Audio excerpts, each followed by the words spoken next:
For my next backs of articles, I'm here to let everybody know Bungie is not playing with you bitch-ass cheaters. Bungie plans to permanently ban Marathon cheaters. Marathon's official launch is just over a week away. Oh my God, Resident Evil's coming out too. And Bungie has a strong message for any would-be cheaters. Anyone caught cheating in a game will be immediately banned on Marathon. Shout out to Black Shogun with the sub. Wait, he's bald in the back of that wig? He was. Oh shit. Shout out to Ariel with the super chat. He said, can you get arrested for snatching someone's hairpiece? I don't know. That's a good question. Shout out to Queese with the super chat as well too. Anyone found to be cheating will be permanent banned from playing Marathon forever. No second chances, wrote Bungie on Twitter. Despite the promise of no second chances, Bungie also said that no system is perfect, so we will have an appeal system to monitor for any issues in detection. And if you do suspect foul play, please report in-game or through online reports forms. I hope, however, like you report people, it's a human reporting the footage, because it could just be somebody who's really good at the games, got like godlike aim, and then somebody reports them for cheating. If there's a bot that just auto bans reports, that's gonna be terrible. But if people are reviewing it, whatever. Bungie also has laid out some of the actions and features it's created to catch cheaters. You telling the op show plan? What the hell? The Fog of War, for example, will limit the regions of a map that individual players are aware of in order to reduce wall hacks and ESP cheats and loot revealers. I don't know what the fuck that means, bro. According to Bungie, its dedicated Marathon servers closely monitors players' movement, shooting, actions, and inventory. That will allow the servers to recognize when players are attempting to use cheats like teleporting or unlimited ammo. No network or security model can guarantee perfection, reads a statement from Bungie, but we are committed to protecting the Marathon competitive experience and ensuring everyone has their fair chance at exfiltrating with a backpack full of sweet loot. Composer Ryan Lott and Bungie auto directors Chase Combs were recently featured in a mini documentary about their time creating the sound and music for Marathon. They're just yapping. That's good to hear that integrity of the game is a priority for them. It's just a matter of what's the quality of the game. Is it good? This is something Watts brought up in the latest podcast at youtube.com/GI updates. I said on the podcast, one of the issues with Xbox right now and going forward is they lack identity. Ever since they gave away all their exclusives and they haven't been making new exclusives for a new generation, they lack identity. And then the Game Pass made it even worse because they jacked up the price. And she suggested maybe they focus on, you know, security, console security. Like they dedicate themselves to not being able to find cheaters better than PlayStation.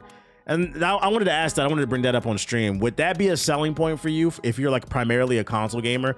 If Xbox came out and said, we will make sure we keep it down to like at most 5%. Like we're going to make sure 95% of these Cronus Zen users, we're going to get them the fuck out of here. Like they found some way to detect shit so that like Xbox will become the premier platform for integral online gaming, basically. I'm so good off of that. Yes. W Ethos email. Yeah, he finally submitted his shit. No, I hate all Microsoft products. I feel that. I think the change gives them an out to be focused on exclusivity. If Phil announced it, nobody will take it seriously. That's fair. The problem is the new CEO hasn't came out and said anything about games, and then they already put up her profile. She don't really be playing games like that either. I think the change gives them. I think that's only an issue for ball and gun competitive gamers. Yeah, but you're not keeping in mind. So here, this is why I bring this up. This is why I bring it up, and I say it could potentially be, if the marketing sells it correctly, having the best security on console could be a selling point. It's in an article that I showcased the other day. I'm trying to think. PlayStation. Here we go. So I covered this the other day. Most PlayStation 5 owners have been playing the same game since 2022. So you're saying it's mostly an issue with ball and gun gamers. So the top 5 best-selling games in 2025, 2024, 2023, 2022 have essentially all been the same shit. Fortnite, Call of Duty, GTA, Roblox, Minecraft. Fortnite, Call of Duty, GTA, Roblox, Minecraft. Fortnite, GTA, Call of Duty, Minecraft. GTA, Fortnite, Call of Duty, Apex. So when you say, I think that's only a problem for ball and gun gamers, these are the best selling games. There was a comment on one of my TikToks because somebody was on my IG reel, because I was talking about how PlayStation niggas don't buy games, and he was like, well, why is it the best selling console? What the fuck do you guys buy? I stand on it. You niggas don't buy games. If what I say don't apply, let it fly. Statistically speaking, PlayStation niggas don't buy games. You guys buy microtransactions. You do spend money, but you don't buy games. Ghost of Yote should be on this fucking list. That's what I mean. I'm not saying you don't play your platform. I'm saying a lot of you are ball and gun gamers. You don't support the industry that you complain about all the fucking time, even though there's a lot of great options out there. So when you see this list, don't be surprised when there's less and less exclusives for your PlayStation. This is why Sony keeps rolling the dice on Concord 1, Concord 2, Concord 3, Concord 4. It's because maybe not you. I'd take an educated guess. If you are watching my stream or you're watching my clips on one of my social media platforms, you are more than likely a hardcore gamer. You watch streams like this, you read the IGNs, the Kotakus, the GameSpots, you probably watch other like game reviewers and stuff. You are an anomaly. But your homeboy, they got 20 builds in 2K. And there's a lot of homeboys like that. That's who I'm talking about. So like, that's why I said, if Xbox came out and they marketed themselves correctly as being the premier console for console integrity for like esports, it could be a selling point. Absolutely. This is what these niggas play. Especially if they come out with some analytics saying, oh, on the PS5, you're 80% likely to run into a cheater. On the Xbox, it's a 5% chance. You don't think that would sell? You don't think that would sell? If they found some type of algorithm that's built into the hardware, like because we know they want to use AI, they use some type of AI proprietary technology that is exclusive to the Xbox, and they market it correctly, ball and gun gamers are going to lose it. What? Call of Duty's back, bro. Absolutely going to fucking lose it, bro. At the kernel level, yep. Because, I mean, they're trying to implement AI. That's all I was saying. Now, that wouldn't be a sole reason to buy an Xbox, in my opinion. I think they're also going to need exclusives. But if they had exclusives, if they had a new holy trinity, 3 new big exclusives, the best security on console, and maybe a couple more quality of life features, I think they could come back. It's just they need to think more about how they can help the consumer. If you 30 plus playing Roblox, I'm checking your hard drive. That is very concerning considering the average gamer is 35 years old. This game's a little bit too high. Statistically speaking, one of your homeboys in the chat is playing best dressed on Roblox. You just don't know. That nigga is appearing offline. If you ever wonder why your homeboy is appearing offline all the time, it's because he's playing best dressed on Roblox. That's what he's doing. I'm about to make a bad bitch, bruh. And do your thing, bro. Like what you like. Your homeboy at 6 p.m. logs into the park and plays 2K with you, and he plays dress up with his My Player. Then at 9 p.m. when you get off the game, he boots up Roblox and plays best dress and plays dress up with another avatar in fucking Roblox. And these be the first niggas that call you all types of crazy shit. Be like, I don't know, man. I don't know. You got a certain type of game you like.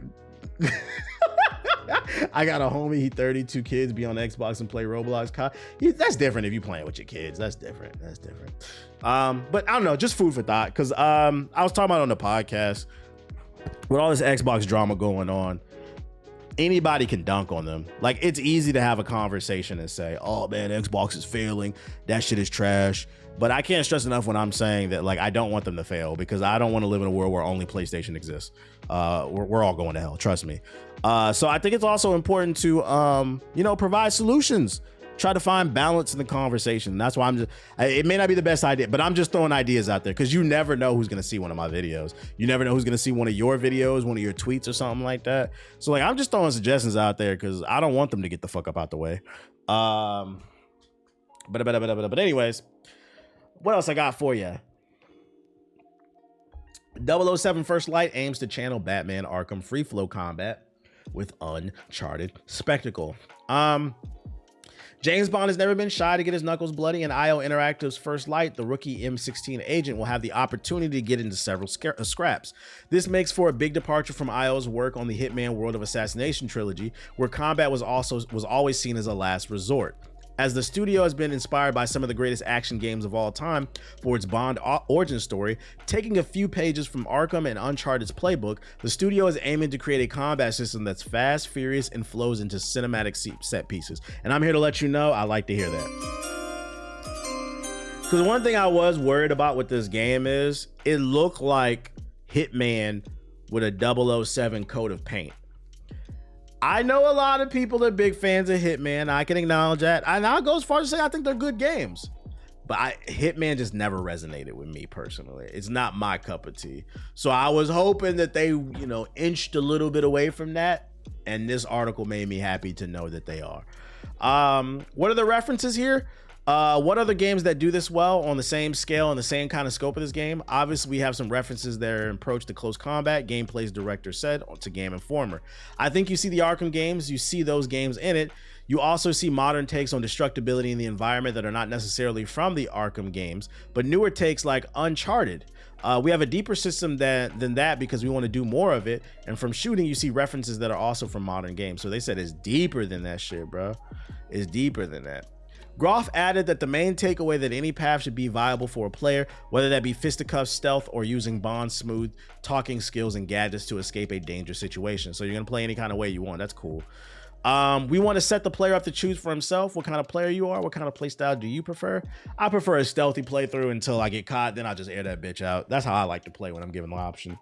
Originally scheduled to launch, now they're just yapping at this point. Oh, did he say it in this interview?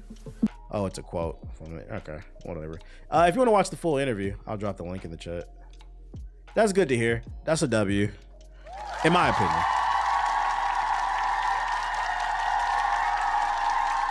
I'm excited for this. Yeah, I just hope it's optimized. I just hope it's optimized. Ow, bro, it's too hard. What a freak. And nobody cares news. Assassin's Creed franchise announces new leadership. A new leadership team has been announced for the AC franchise, including a head of brand, a head of content, and a head of production excellence. Since the announcement of Ubisoft's restructuring and the future of Assassin's Creed franchise, fans have been waiting for more clarity on the way forward. We have recently discovered that the two Far Cry games and several Assassin's Creed titles are currently in development. Additionally, we have been informed by leadership about the leadership behind the projects. Announced via Twitter, 3 seasoned leaders have been revealed to carry forward Assassin's Creed's franchise. They will be responsible for driving the Assassin's Creed brand's long-term vision, creative ambition, and continued growth. This right here tells me everything that I don't know. I don't want to know. This is a big fat. I didn't finish Assassin's Creed Valhalla because I don't like Vikings, and also 20 hours in, the game glitched. I got a game-breaking bug.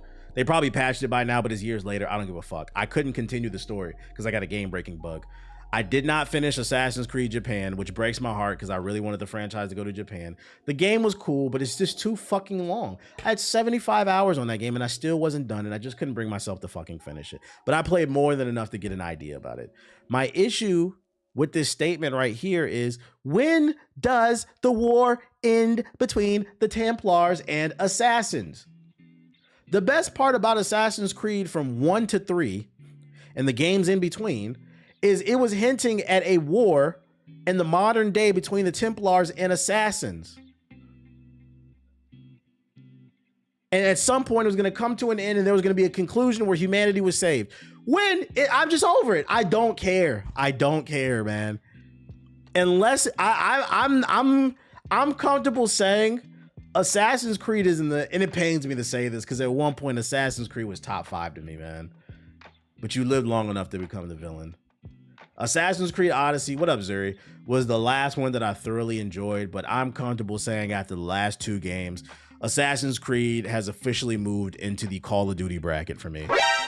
What that means is, in case you don't know, what I mean when I say the Call of Duty bracket, I'm not promising I will play it. If it looks good, I'll try it. But there was a point in time it didn't matter. From Assassin's Creed 1 to 3, before it was announced, I knew I was playing that shit because the stories was connected. It was an automatic pre-order. This is, I take it on a case-by-case basis. The story better look fire. The gameplay better be innovative. I'm letting it be known right now. I'm tired of these 100-hour open Ubisoft World slop games that are contributing nothing to the story, by the way. Fucking nothing. So when they announce the next one, I'd be like, we'll keep an eye on it, but depends on what. I'm putting it in the bracket of it depends on when it comes out, if I'll play it.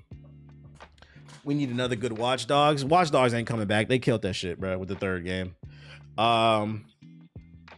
Brotherhood was peak. Brotherhood was peak. Did y'all see that Crimson Desert has some Brotherhood elements in it? That got me more excited about that. Who got the link? I should have saved that shit, bro. I thought I did. Fuck. There's a you remember in Assassin's Creed Brotherhood when you could send out your foot soldiers, your assassins, and to go do missions? You can do that in Crimson Desert. Let me see if I can find it. Crimson Desert AC Brotherhood. I'm just gonna search those two and see if somebody said it. Yeah, there it is. I found it. Let's see. Crimson Desert has an entire side game where you send members of your clan on missions such as repairing structures around the world or gathering info for the forts. Ba-da-dee-da.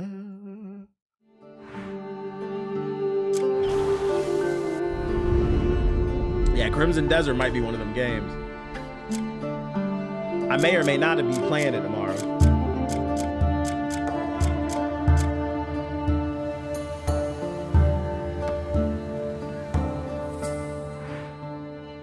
There's a camp you upgrade to like Red Dead 2.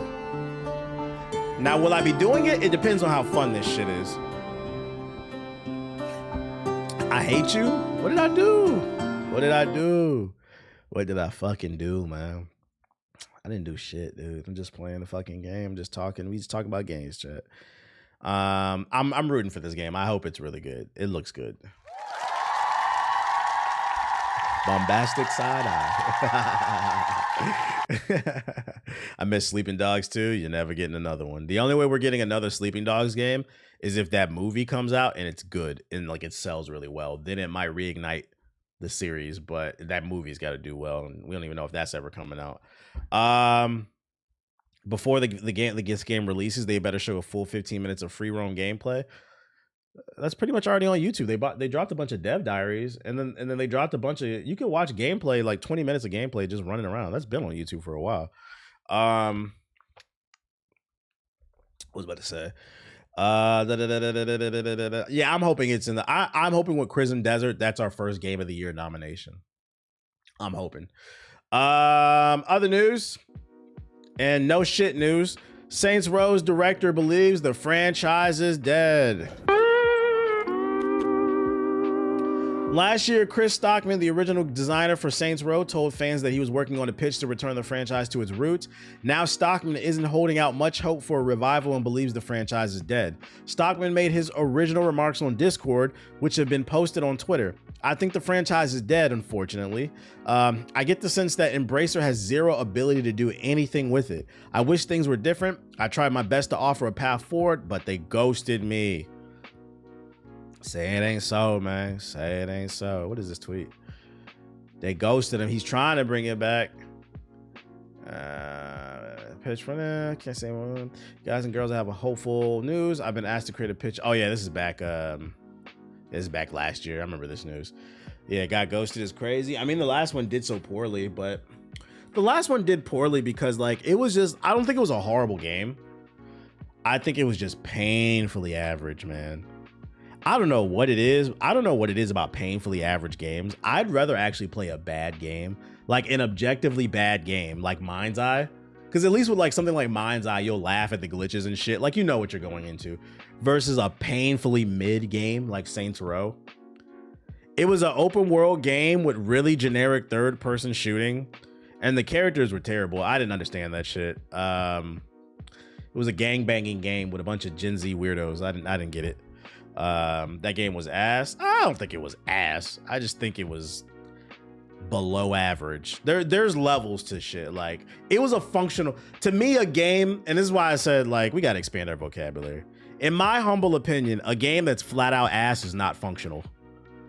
Saints Row was a functional game. It was just painfully average to below average, meaning like a D if we're talking grades.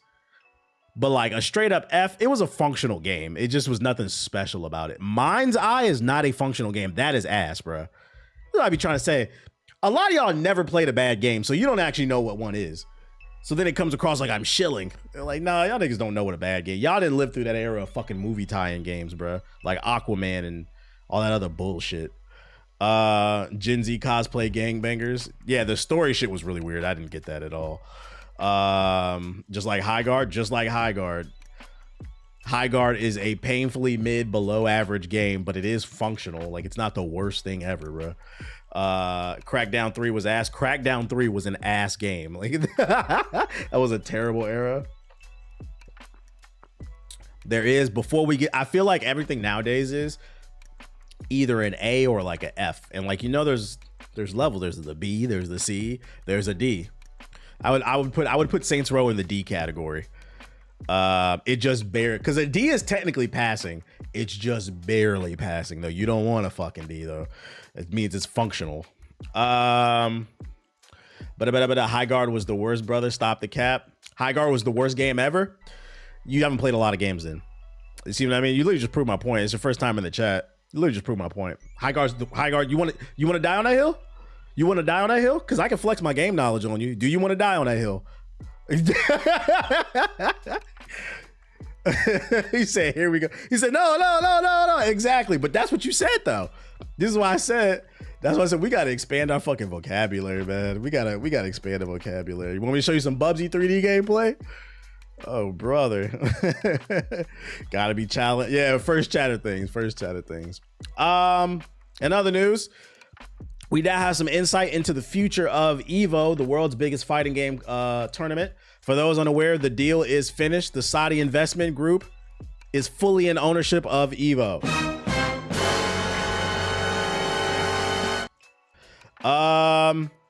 And they released take all my cookies, nigga.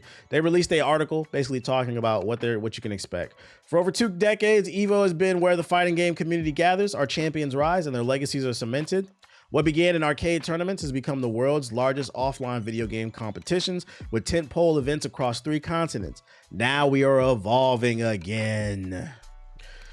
Community first and always. What EVO's ownership is always known from day one to today is that the community is the root of competitive fighting games. Community is the backbone of EVO's events. It is where EVO's future comes from. And where we're committing our new resources. Beginning later this year, EVO will be working together with the community on the ground level to elevate it and help it grow. We will be dedicating significant resources to locals around the world to help create sustainability for the bedrock of the FGC. We know firsthand that no event grows without local support, EVO included, and we want all events to have locals that can help them grow into the pillars of the community. Translation, you broke ass niggas might not have to get a job. Although I think you should. EVO is setting out to help solve the challenges locals face, from equipment to awareness and player connectivity, permanently. More details will be communicated to our local partners in the community over the coming months. Now, this sounds good, right? So here's what I'm gonna go ahead and say before I even finish the rest of this article. I'm gonna go into this and be fair. Because a lot of people are saying, oh, this shit is dead with the Saudi firm now owning it. Here comes the censorship and a bunch of other bullshit. I'm going to give them 2 years. In the next 2 years, if they don't fuck this up, there might be hope. Well, I'm going to give them the first year a little bit of leniency because this is a big organization, so they got to figure it out. So I'm going to give them 2 years to figure it out. But I will say this is low-key a yellow flag. This looks like a good, we're going to pour all these resources into local tournaments. But then here's the key to the statement, right? They said they're setting out to help solve the challenges locals face, from equipment to awareness and player connectivity, permanently. More details will be communicated with our local partners. Meaning this is not going to be for everybody. Because in my brain, old school, locals means I walk into a mom and pop shop and say, hey, I'm a popular content creator. I love fighting games. Would you be interested in partnering up with me? I post on my socials. Next Friday night, we do a locals at your venue, at your local mom and pop's gaming shop. I bring in business. I'll put up the prize money. It'll be great for both of us. Great PR. That's a local, right? but they said communicated to our local partners, meaning there is going to be a screening process. This is not going to be for everybody, meaning there will be gatekeeping. So by that definition, this is not a local. This is a circuit. Kind of like how Capcom has the Capcom Cup or whatever. They're going to have like the little Evo Cup where they're going to have different mom and pops who are certified partners. And I guarantee you, in order to be a partner for this shit, you're going to have to give something up. Now, what that is, I don't know, but it'll probably be nothing good. Because at the end of the day, they are giving you resources. So interesting. He said that ass, yo, chill. Bringing Evo to the world. None of our legacy events is in the US, Japan, France, or announced events such as Singapore are changing in terms of policies, brand values, or level of investment, format, or expectations. Our goal is quite the opposite: to bring these experiences to more players worldwide and continue to welcome the community from all the countries and backgrounds.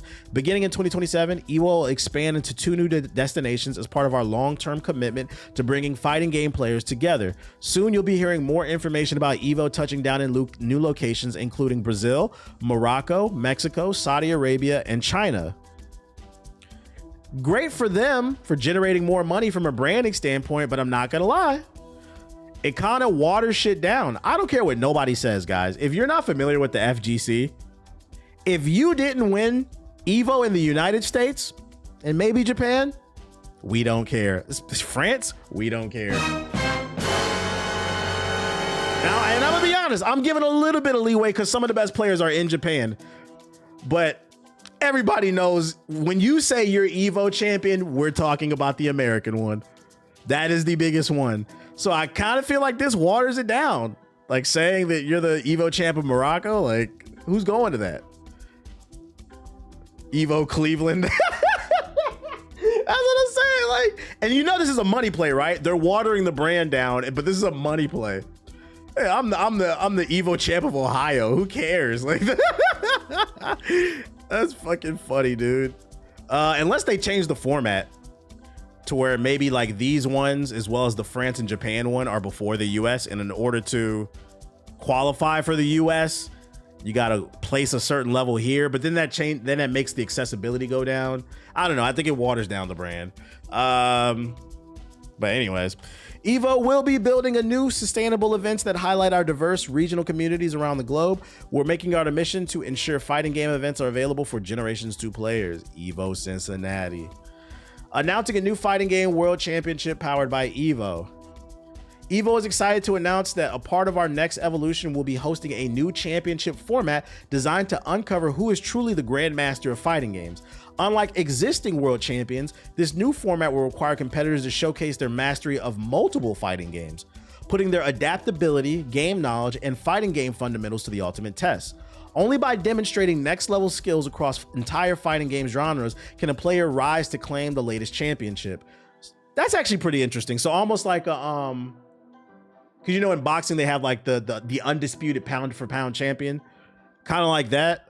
So it would probably be like Street Fighter, Tekken, and then maybe another game where you have to be good at all of them. That's interesting. I'll give him that. I'm gonna give him that. I will watch that. I'll give him that. We will be working closely with our publisher partners to determine which titles will be included in this format, and we have more information for you later this year. Additionally, we will be working with the community closely to help identify what modern day titles and legacy masterpiece should represent the breadth of fighting games in this new tournament, with the focus on competitive and not entertainment selections. The only thing I would be worried about with this is, let's say it's because I can see a world where somebody becomes the Street Fighter 6 champion, but then they also entered this multi-game championship tournament and they end up losing. Like let's say like in Street Fighter, but then they win in Tekken. Do you take the Street Fighter championship away? How does that work? I don't know. Moving forward with conviction. On the back of our latest acquisition announcement, we wanted to immediately share our vision for Evo. We want the community to know that we are here to grow fighting games globally together. This announcement represents only a portion of where you find Evo in the future. These are just the first steps of a long-term vision we are committed to. I feel the final two should have to actually physically fight it out in the ring. I'd watch that. I'd watch that. Shit, maybe the halftime show, they could do like celebrity fights and shit. We are incredibly excited about the long-term commitment we can now make to the community, including support for locals, new EVO locations, increased prize pools, new event formats, and the untold opportunities that will arise from them. So, you know, with their new owners, a lot of people are worried that it's going to lose its soul because EVO is the biggest fighting game tournament in the world. I think the only thing that's questionable to me here is the whole partnership thing. How is it determined who's going to be a locals partner? That's what I want to know. How is the gatekeeping going to work? Because if it's a little too gatekeepy, it kind of defeats the purpose of the FGC, which in my opinion is probably one of the most inclusive spaces in the gaming community. If they start locking people out because they don't have enough clout or something like that, then I can see that being problematic. But I do like this new format that they came up with. And that's why I said, you know, I don't like who owns it, but we're going to give them 2 years. 1 is not enough. 2 years is enough time. If in 2 years it's not completely hell, we might be okay. We're going to let it play out. We're going to be fair. We're going to be keeping an eye on EVO. FGC is a little too inclusive. What you mean by that? What about MK1? Who's the champion? Nigga, you the champion. All you got to do is sign up and you top 8. Game sucks. Game fucking sucks, man. They're probably going to bring regionals back and support streams like HOC and TNS. I wonder what support for those streams would look like, because you can't force people to watch, right? So I wonder how they're going to be able. I wonder what's their marketing plan to get more eyes on these streams, right? Hopefully it works out. I'm rooting for it. We don't ever want to see nothing fail, especially because a lot of niggas in the FGC are broke, guys. I don't know if you guys know. Have you ever seen those commercials at 3 a.m. They come on? In the arms of an angel. It be little FGC niggas on that shit, bruh. Eating ramen noodles, boogers in their eyes and shit like that. People be thinking it's like little poor kids in like fucking China and Africa and shit like that. No, it's FGC niggas, bro. Down the street. In Vegas, fucking Cincinnati, somewhere in Florida. In the arms of an angel for $2 a day. You can support this nigga and help him get a fucking haircut, because we know them FGC niggas have never had one, bro. Look at this nigga's hairline. Isn't it fucked up? Help him get a new t-shirt and a fresh meal at EVO Make-A-Wish. They need this money, so shout out to them, man. Oh shit. But the FGC folks got crazy, taking their shirts off and screaming and shit. What they got to do with anything? Kind of have a little formula. It's not EVO, but they have something. What's this? Tekken 8 at the EWC 25 champions. Uslan wins 250,000. Okay, big money, big money. It's just a regular tournament bracket. They thought you were about to donate them with that Discord tournament. Fuck no, you're not getting none of my money. This is a regular tournament. We'll see how it plays out. I'm gonna be watching. I like EVO. It's one of the few esports I will watch. I'll put it on the TV whenever it's on during the summertime. It's fun to watch, especially top 8. Top 8 is really fun to watch, because then afterwards you get all inspired. Then you go get on the game and realize you'll never do that shit and get right back off. Every year it happens. A new Evangelion series is on the way, and the perfect person replaced Hideaki Anno. Perhaps Neon Genesis Evangelion is the gift that keeps on giving, or maybe it's just another money-making franchise that refuses to go away. In any case, the series is coming back with a new anime, and this time, Anno won't be writing the script. His substitute, however, is perhaps the only possible choice that won't make the franchise fans riot. Yoko Taro, the man in a creepy mask behind the popular Nier franchise, which might also have a sequel on the way, will be penning a brand new Evangelion anime, as announced during the 30th anniversary event held in Yokohama on February 23rd. There's your info, guys. Any big Evangelion fan? I know there's nothing to do with gaming, but you niggas is anime nerds, I know. So, oh shit, that's dope. I'm pretty sure this is like 2 years out. It ain't coming anytime soon, but it is coming.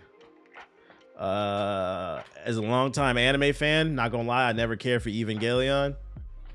Half the chat about to beat you up, bro. Shout out to Mr. DK Beats with the subs, appreciate it. That butt on you.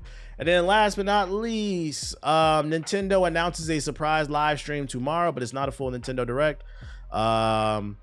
Nintendo will hold a special live stream tomorrow, Tuesday, February 24th, detailing more information on its upcoming Mario and Pokemon games for Switch 2. So not a big one, but a little mini Direct. Not gonna lie, I saw the PS5 pass the Switch 2 in sales. Somebody put it in the group chat, and they were talking about why is that happening.